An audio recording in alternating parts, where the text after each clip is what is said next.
En Vanderstock, je l'ai trouvé, toujours sur Internet. Et il est au musée de Dijon encore aujourd'hui. Là, c'est une certitude, j'ai téléphoné à Dijon, mais ils n'ont pas de carte postale, ils n'ont pas de livre, ils n'ont pas de vue de cette annonciation. Pour eux, c'est tout à fait anonyme.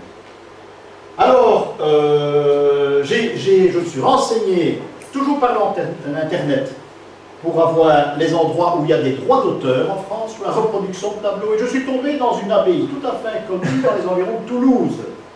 Oui, c'est un travail, ça a pris un mois. Et dans les environs de Toulouse, il y a une abbaye, l'abbaye dans le cadre, je peux le connu, où ils possèdent des droits d'auteur sur la plupart des cartes postales que l'on vend dans le sud de la France, ça c'est Dijon, dans les musées, dans les églises. Et j'ai téléphoné à un père là-bas, il m'a dit, je vous envoie ça, c'est extraordinaire, on ne téléphone jamais de Bruxelles pour un tel tableau, je vous l'envoie. Il m'a envoyé son catalogue également de cartes et des choses très intéressantes. Voilà comment c'est devant vous, j'ai reçu la carte postale et j'en ai fait une diapositive.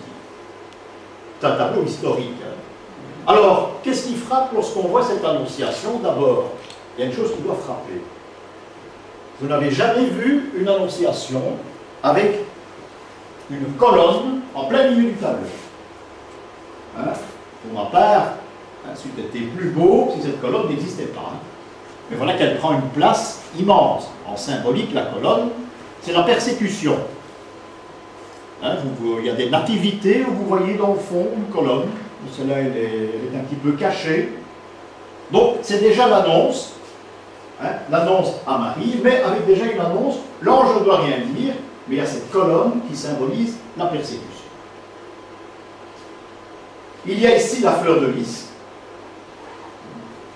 qui symbolise l'organe masculin, hein, par le pistil, on l'appelait le pistil honteux à cette époque, ce qui veut bien dire ce que ça veut dire. Et lorsque j'ai reçu le tableau sur Internet, il n'était pas beau, j'ai cru, dans ma candeur naïve, qu'il y avait une rose ici.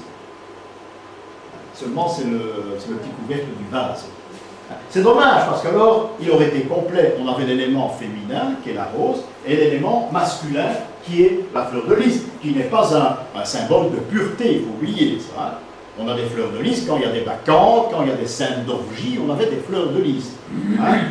Donc, c'est tout autre chose. Remarquez donc cette colonne, il y a un phylactère, là on rejoint notre prophète, qui annonce vraisemblablement la naissance du Christ, hein, et on a ce fameux baudrier, avec ses croix gammées, c'est comme ça qu'on appelle ça, hein, le svastika, c'est une déformation, mais c'est une croix gammée, ça vient de gamma, en grec, le signe gamma ressemble à ça, donc c'est un mot grec, c'est la croix gammée.